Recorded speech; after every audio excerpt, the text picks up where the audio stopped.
Happy Friday. Thanks for tuning in to another Fridays 45. Thanks for last week's question was what movie was California Dreamin' in? And the answer, the 1994 movie, is Forrest Gump.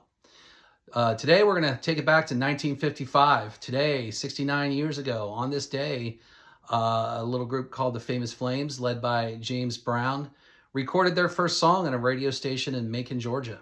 And that song was Please, Please, Please. It's not the song we're going to talk about today, though. I want to talk a little bit about the place where they recorded, King Records. I'm representing today.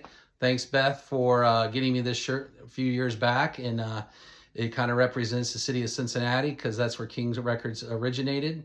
It originated, a guy named Sid Nathan started selling radios in the 1930s. And as he sold radios, he started making money, and someone owed him some money, and the guy paid him back with a bunch of jukebox records. Sid started taking these records and selling them out of the radio shop, and lo and behold, it turned into a record shop. And he noticed that a lot of musicians were buying these records, and then it turned into a recording studio, and then a publishing studio, and a record pressing plant, and they made sleeves there. It was a one-stop shop pretty much for artists that wanted to record. King Records, with some of their early artists were hillbilly music, and by the 1950s, they started recording black artists, and James Brown and his group, the Famous Flames, made their way into the recording studio and started producing a lot of records. James Brown became probably his top artist of all time. And there was a song that was recorded, and it was actually recorded after Sid Nathan's death. And actually, in '68, when Sid Nathan died, James Brown was a pallbearer along with Hank Ballard at his funeral. And James Brown actually got Sid Nathan's big desk and had a marble top replaced on top of it, and he had to put it in his office. But the song I want to talk about today is one of my faves, and for a lot of reasons, and it is Funky Drummer. Funky Drummer. This was a gift from my kids for Father's Day a few years back. I saw it in the shop. It was a little expensive, and I asked for it for Father's Day, and they went and got it, and this was a great gift. If you don't know much about Funky Drummer, it was recorded in 1969, in November of 1969, and it was released in March. It went to number 51 on the pop chart. But what's interesting about this is the beat that was created. And the story goes, the guy who created the beat, his name is Clyde Stubblefield. And Clyde was part of the group from 65 to 71. He actually played with Otis Redding down in Macon. He was born in Chattanooga. By his teenage years, he was playing with some artists in Macon. Got his way to James Brown, and one night they got back from a tour, and they thought they were going to go back to the hotel and sleep. And James, supposedly the story goes, James said, "Let's get your stuff and let's go to the studio." And they recorded a beat. They put this great hook together, and it's it's more than 7 minutes long, the original one. And there's a break in it, a drum break that Clyde Stubblefield does, and in the middle of the song, James Brown names it the Funky Drummer.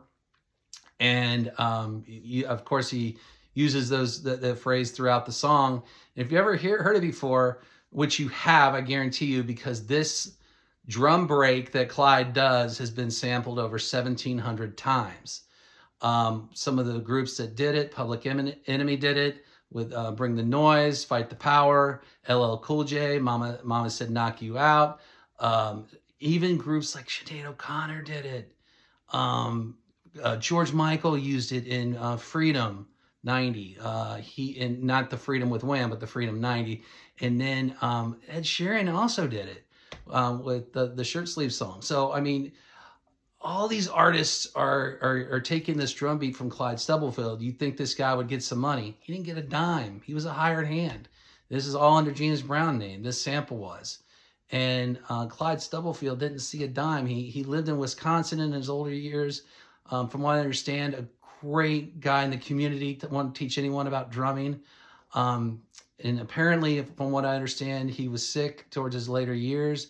Prince paid $80,000 in his medical bills, from what I hear. Prince did that. So great influential music with this record. So he may not be one of the most famous drummers, but his beat is one of the most famous. The only beat that's probably been sampled more is the one from Amen, the Amen Break, from the Winstons, the Amen Brother. They recorded it, and there's a drum beat in there that's been used quite a bit as well. That's all another story. But I do want to talk about drummers a little bit. My question this week is, who is one of your favorite drummers? And one of mine is Buddy Rich. So if you ever get a chance, check out Buddy Rich. This is a live show from Hollywood that he put together. His daughter, I think she was 14 at the time, actually sings, maybe even younger, The Beat Goes On.